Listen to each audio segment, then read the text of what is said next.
Thanks, Commissioner. So there have been questions in recent days about 9 people known to have worked at the Brady or the Grant Chancellor between end July and end of August, and some questions around where they might have acquired their infection. Certainly that period was the height of the epidemic in Metro Melbourne and Victoria in general. What we do know is that 6 of those 9 individuals had genomic sequencing of their infections. 3 did not have genomic sequencing. There can be a number of reasons why people don't have the ability to have their genome sequenced. The live virus isn't available, or they've gotten to a point of recovery from their infection that it doesn't allow for the sequencing that requires some amplification of the genes. The 6 that did have genomic sequencing essentially show that it's linked to the community cluster or the community strain, which, as you know, originated from the ridges and is now widespread in the community. But that essentially points to a genomic link to community transmission. One of the 3 for whom there's no sequencing was a household member of 2 others, so almost certainly acquired their infection through transmission in the household. The second of the 3 without the sequencing was epidemiologically linked to an aged care facility, and a third who obviously worked at the hotels but also had contact with a known case who acquired their infection elsewhere. So no cases really with a probable acquisition at either of those hotels. If I can number the individuals, persons 1, 2 and 3 all worked for Spotless and were in a household together. Again, transmission within that household looks almost certain to have occurred. Persons 4 and 5 also worked for Spotless and lived together. One of these individuals was determined to have worked for a day whilst infectious but without symptoms. As you know, we take a period of 48 hours before the first symptoms as a potentially infectious period. We know that people can transmit before they develop symptoms, but no one did the wrong thing in this space. As soon as symptoms were detected, those individuals did not work, but we take that 48-hour period for the purpose of contact tracing. So if anyone was a close contact in that 48 hours before the first symptoms, they are considered a close contact. They're quarantined for the 14 days as you would for a symptomatic individual.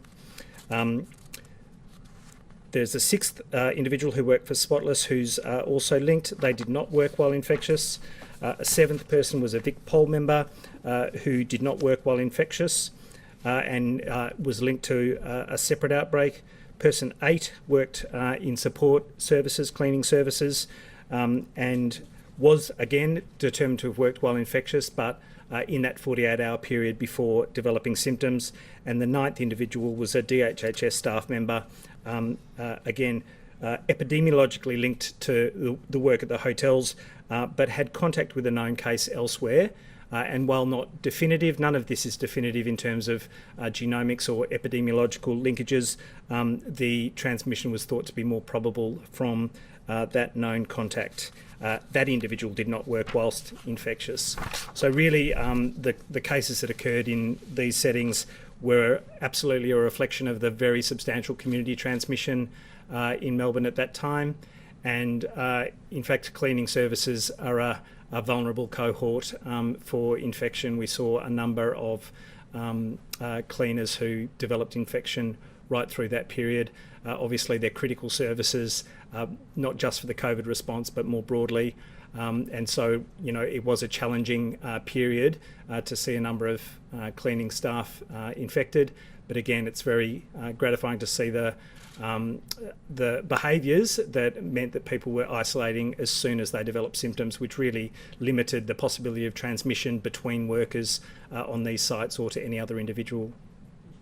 Do any genomic sequencing of the people who were staying there, the guests, if you like, and any genomic sequencing links to this cohort of 9? Yeah, so for all of those 6, having the community strain, if I can call it that, really shows that it's not linking to anyone who's an international traveller. When you see a genomic sequence in an international traveller, it looks definitively different from anything else in Victoria. It corresponds to the United Kingdom, the United States, India, wherever. Right, I guess I was talking more about the other people that the Attorney General outlined who are staying in these hot hotels, people who, for one reason or other, can't isolate at home. Is there any link between this cohort and people who are staying there that aren't return travellers? No, not that we can see. The process of really understanding the genetic relationships is an evolving science because we've only had this virus around for 8 months, so it's hard to know exactly what level of mutation, what level of difference between sequences represents what kind of a relationship. But what we've seen, for example, is that the cases within a household look extremely similar, look entirely like it's household transmission, but are different to the other household where transmission has occurred. What's the possibility that some, take example, persons 1 and 3 and 4 and 5, what's the possibility that it's jumped from those two households at work? So that wasn't the conclusion that the genomic analysis came to. As I say, it's an evolving science, but there was enough difference to really demonstrate that those two households looked to be more closely related to other community cases than to each other. And are you confident that this group of 9, that's, I guess, the end of the chain, or have they passed it on to other people? No, they haven't. So there was there were very good behaviours for a start. People isolated, people identified their close contacts. Those close contacts were all followed up very quickly and quarantined, and there's no evidence of further chains of transmission from any of these individuals. Sorry, can you just explain where that confidence that there's no link to the people in the hotels comes from? Because if the hotels are housing people that are Melburnians, they would have the strain that's been circulating in Melbourne. Yep. So how do we know that that's not just the strain that the 9 workers have picked up? So the strain that's in Melbourne now is really diverging as we go through generations of transmission, and there is enough difference across those sequences to really show it clustering around known linked cases. So when we see cases linked to a workplace, we can see that they're related, but they are different to other cases in Melbourne. So it's not like there is a single strain that all looks the same for the thousands of cases in Melbourne. They are differentiating, and they are showing that difference by virtue of the clusters that seem to be linked in households, in workplaces, in other outbreaks look the same, and those are different to others. Is the person who caught the virus in an aged care facility, had they worked in the aged care facility and they were also working in hotel quarantine? I can check that for you. I don't know. And I understand there was another person who contracted the virus earlier. We were told last week, or earlier this week, we were told another person had contracted the virus in a public housing setting. Were they also working in that setting, or did they live in that setting? And I guess why were they? They're two very vulnerable settings. Why were they?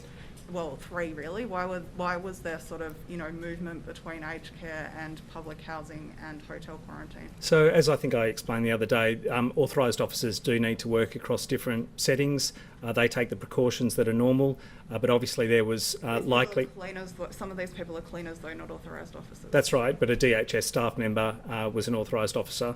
So some of these individuals need to work across different settings. They take those precautions, but if they have had transmission occur, obviously they are told to isolate as soon as they get symptoms. That was the case in this instance. Is there any reason why cleaners should be moving from one of these vulnerable settings to another? Look, I think that all settings are vulnerable in the sense that, we would ideally like to have every single individual work in a single workplace.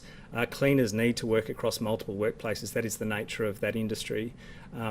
We would love to see it. Knowing what we knew and what we learnt from people moving from workplace to workplace. Yeah, look, the reality is that people who are contracted to work across multiple sites for the full work that they are entitled to are a risk. We would love people to be totally tied to a single site. But if that site is only offering 3 or 4 hours of work per week, that's not a sustainable income for anyone. And so there are individuals across different industries, but cleaning is one of them, who work across different sites. I absolutely understand all of that, but these infections occurred at a time when we were in the process of locking down and people were having their work restricted for that very reason. Yeah. In those circumstances, is there a reason why we should have had cleaners moving from aged care facilities? For the same reason that we had other individuals moving across different sites. These are essential industries. There's no question that cleaners were required through the COVID response as much as anyone else. They were essential staff. So we were totally focused on the fact that there was a need for that workforce, but we're also obviously giving policy direction to minimise work across settings, but it cannot be shut down completely. We know that is a challenge in different areas. It's been addressed very, very substantially, and we're in a much better place now, but it was never one where you could just step in and say you cannot work in more than one setting. Brent, can you update us on the cluster linked to Chadstone Shopping Centre? How many cases is that up to now? It's 11 now that are linked to the workplace, the Butcher Club in Chadstone. So a number of individuals who are staff there, the entire staff are in quarantine, are considered close contacts for the purpose of contact tracing. There are other individuals who may be linked to that work site as well. So we have stood up both testing for asymptomatic staff at Chadstone more broadly, knowing that they are there for a prolonged period of time over multiple days, and therefore we're happy to test those individuals without symptoms in the same way we would in an abattoir, but also testing for symptomatic individuals who are visitors to Chadstone. So anyone with symptoms can also go to a testing site at Chadstone. Of the 11, how many are any of them a family of 9 people that live in Frankston?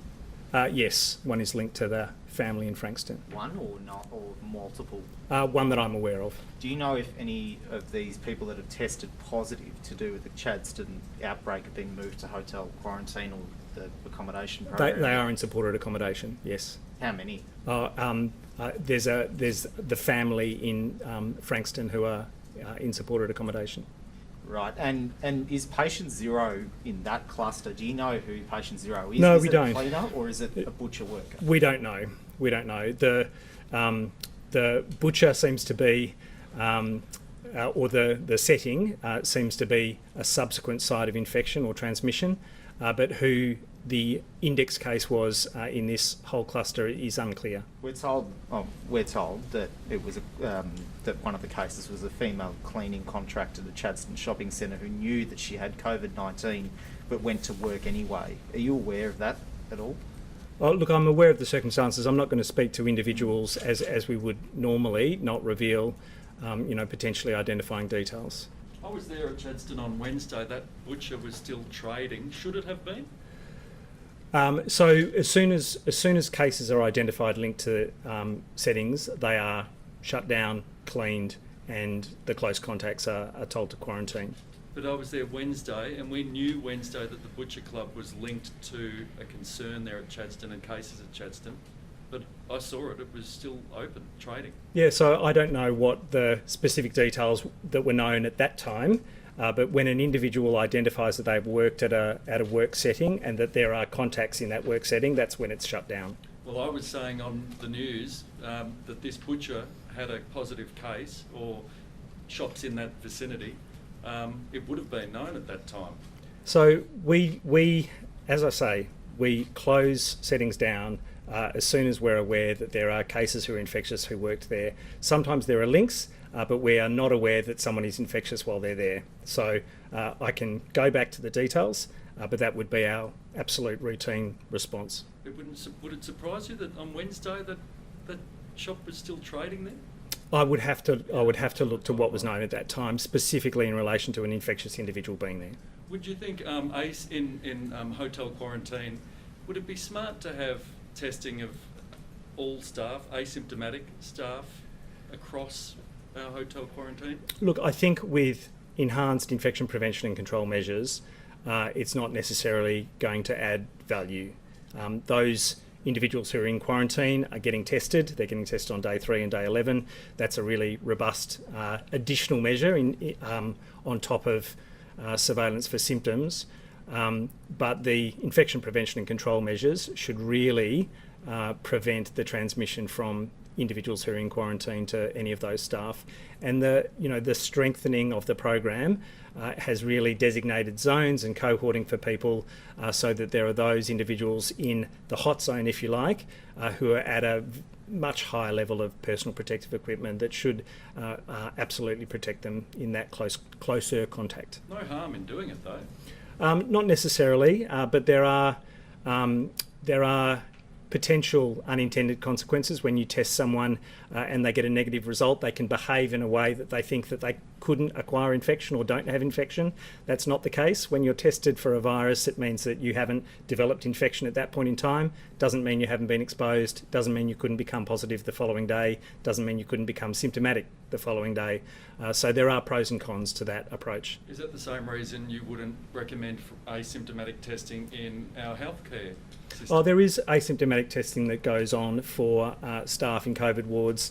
They are absolutely motivated to do the right thing.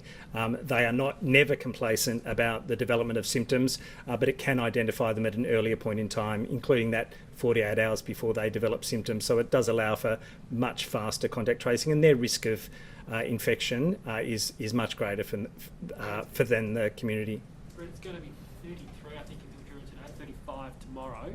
That area's had little or no cases of COVID. Are they able to remove their masks during this heat wave?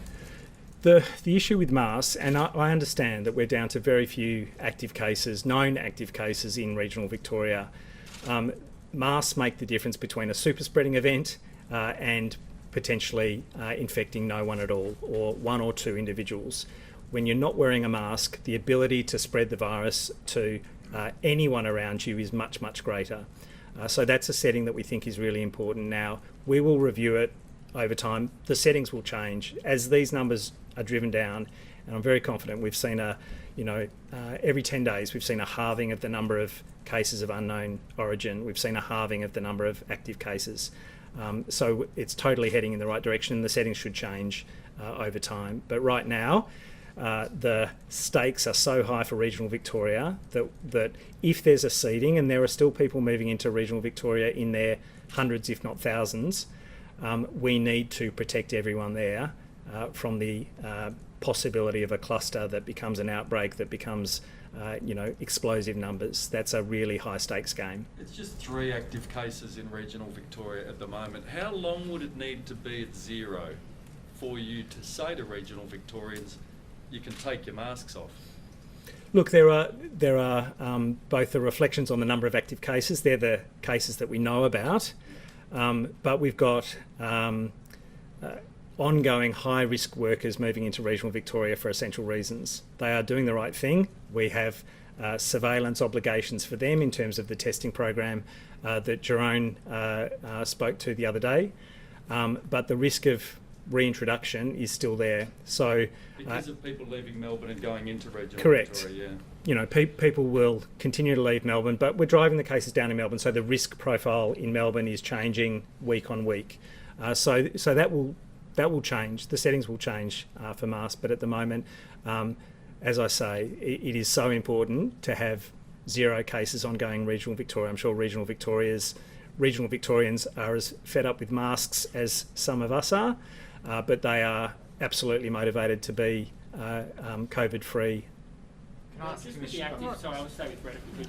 Brett, just with the current active cases, are you tracking how many, putting into your sort of averages, how many are in healthcare and aged care, and sort of separating it out versus wider community? Yeah, absolutely we are. So we know that, in recent weeks, aged care, healthcare, and it's mostly aged care, make up about 3/4 of our daily cases. So on the one hand, it's a challenge. We know we need to keep an absolute focus on it. We've seen the number of active outbreaks in aged care drop by 20% week on week, so that's going in the right direction. We've seen the number of active cases in aged care come down by 10% almost every day. It remains at about half of our total active cases. So it's coming down as our total active cases are coming down.